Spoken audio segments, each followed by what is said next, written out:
What is up, guys? Welcome back to another episode of My Team Career Mode. Today, we are here at the start of this Italian Grand Prix at the Monza circuit. And as you know, this will be a very challenging race because obviously we are down in the straight line speed and also our drag is very high.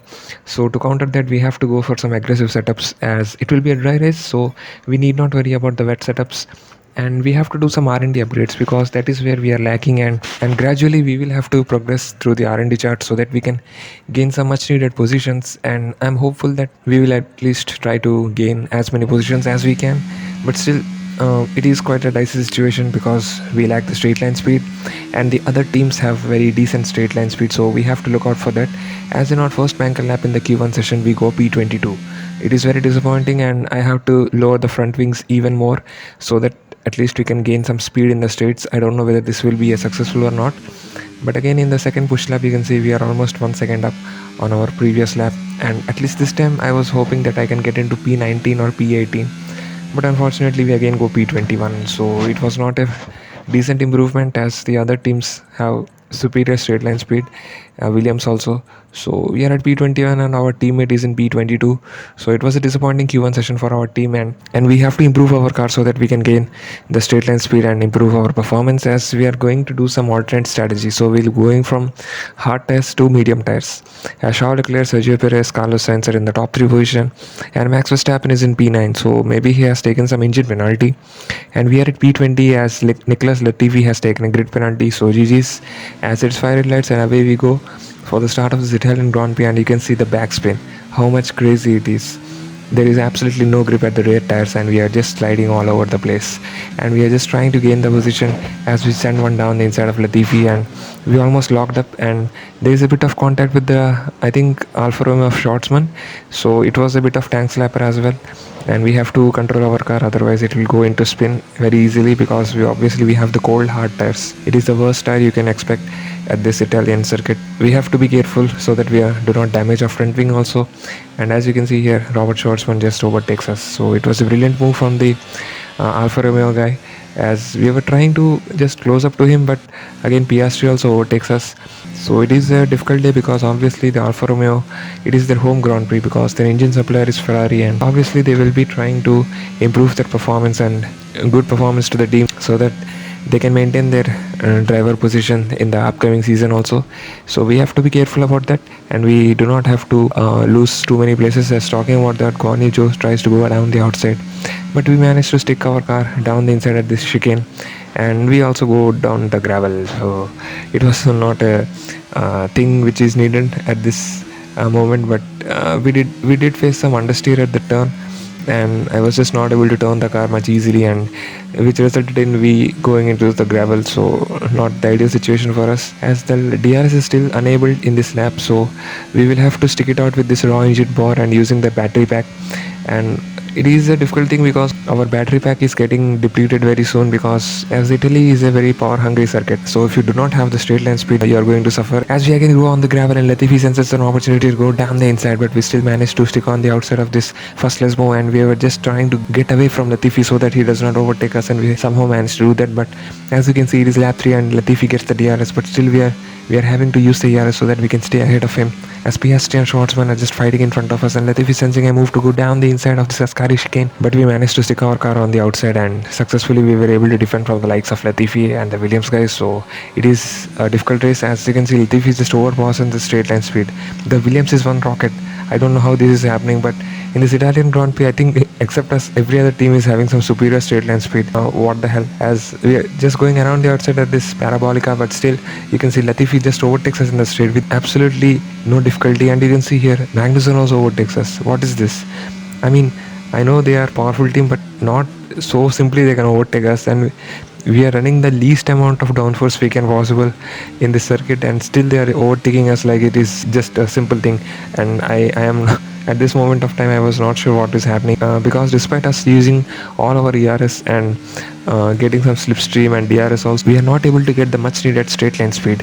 So at this time I was thinking that maybe we should go for some undercut, because if we just follow the traditional strategy, I don't think we will be able to gain some positions from the current position which we are at P21.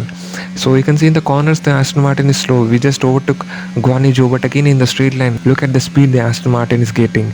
I mean, our teammate also overtakes him, and now our teammate and Guan Yu Zhou are going side by side, and they overtake us at the same moment. It is one crazy race at this Italian GP because the straight line speed of other teams are just superior, and even our teammate Drogovic has some superior straight line speed. And I was thinking why this is happening. Maybe the Codemasters and EA have just installed some excessive straight line speed for the AI, and I think this has to be nerfed because how easily they are able to overtake us. I mean, this is crazy. We are going at around 320 kph and still we are just overtaking like that, and despite the fact that our teammate is in the same car as ours and he also has the same R&D upgrades as our teammate, just makes a mistake at the Ascari and Aston Martin overtakes around the outside and we also follow suit. But again, our teammate just overtakes us in the start finish state.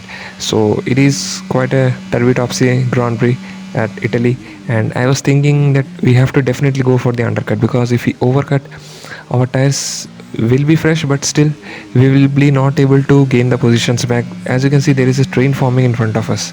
I don't know if some car is having some damage or if someone is having some mechanical issues, but still the train is forming, and which is leading us to get back to the DRS train because they are squabbling so hard that it is becoming easy to get into the DRS train again.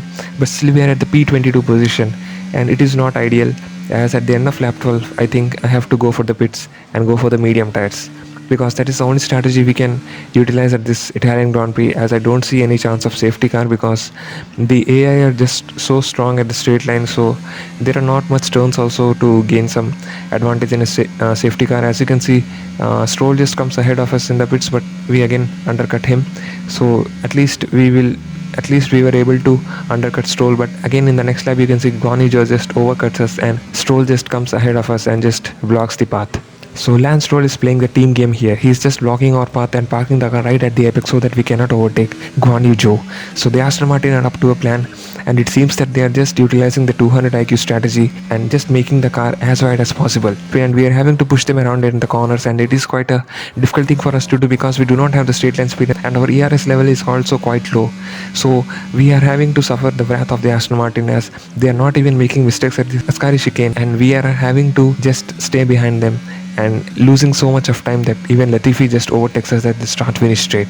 And we were trying to go down the inside of Latifi and we make the mistake as we had a certain bit of lockup because obviously we were carrying the extra speed and it made our wheels locked up. So fortunately we did not have any damage. As you can see here, the two Aston Martins are just parking the car at the apex of the turn 1. So it is a difficult day, and I think they are having some game plan. They are having some game plan to block us from getting overtaken so that Latifi can overtake us in the back straight. As you can see, Latifi is going around the parabolica, but we are going down the inside of Latifi and we are just sending it, but we do not have a ERS and Latifi goes for a switchback. So the Williams is also having a terrific straight line speed and we are just no match to them. So we definitely have to improve our car in the upcoming races and in the next season itself so that at least we can get into the mid-table team. And in the second move, we just go down the inside of Latifi and take the position back. So it is P19 position till now. So again, we have to see how much we can keep this position, but it is not for too long as Latifi again just overtakes at the straight. So it is quite a difficult race as we are going through the corners at a sufficient speed, but in the straight line the AI are just overtaking us as George Russell gets a DNF at this Italian Grand Prix. So it is a very difficult day for the Mercedes guy, and I think in the previous season he got DNF'd at the US Grand Prix. So after that I think this is the first time he got DNF'd, but despite the fact that it is yellow flag, Oscar Piastri just overtakes us. I mean, this is cheating, right? You cannot overtake a person in the yellow flag. So I just go down the inside. I mean, I want this position back despite losing the position in the straight line speed. I don't know, but I think the other teams must not be allowed to overtake us in the yellow flag zone. So I think that needs some coding by the EA, and we just send again one down the inside at this left right chicane, and we just gain again the position of P19. Again in the straight you can see Oscar Piastri just overtakes us with ease. I mean, the amount of overtakes the other competitors are doing at this Grand Prix is crazy. So Charles Leclerc takes the win at this Italian Grand Prix. So it is a red letter day for the Ferrari. So GG's to the Ferrari and GG's to Charles Leclerc for winning the Italian Grand Prix and taking the lead forward in the Constructors as well as the Drivers' Championship. And at the end of the lap 27, you can see we are just 6 tenths ahead of our teammate and we are just using whatever ERS we have. This was very difficult race. I would say one of the difficult races I have had to drive because the straight line speed of the other teams our teammate was also quite superior and we were finding it very difficult to match up to their pace. Let's see what we can do in the the upcoming Grand Prix. This was very disappointing race from us, and we have to improve our performance. We are still at the P13 of the Drivers' Championship. In the Constructors, we are at P8, so we are going to improve from here so that we can at least target to be a mid-table team in the upcoming season. As we lose some points to Lance Stroll, obviously he was very superior in the straight line speed, but we also get some sponsors revenue which is necessary for us to upgrade our facilities. And we are also doing some events related to some distraction to our driver, so we will be declining that because we always want our driver to be in full focus. As we also ask a driver to decline another offer which is not quite suitable for his focus, as we also get some supplier upgrade from our power engine Renault. So let's see what this can do to the upcoming races, as the next race will be at the Japanese Grand Prix. So it was quite a difficult Italian Grand Prix for us, and I'm hopeful that in the upcoming Japanese Grand Prix we will be able to improve our performance. So thank you guys for watching this video, and hit like and do subscribe this channel to get regular F1 22 content, and I will see you guys in the next video at the Japanese Grand Prix. Till then, peace.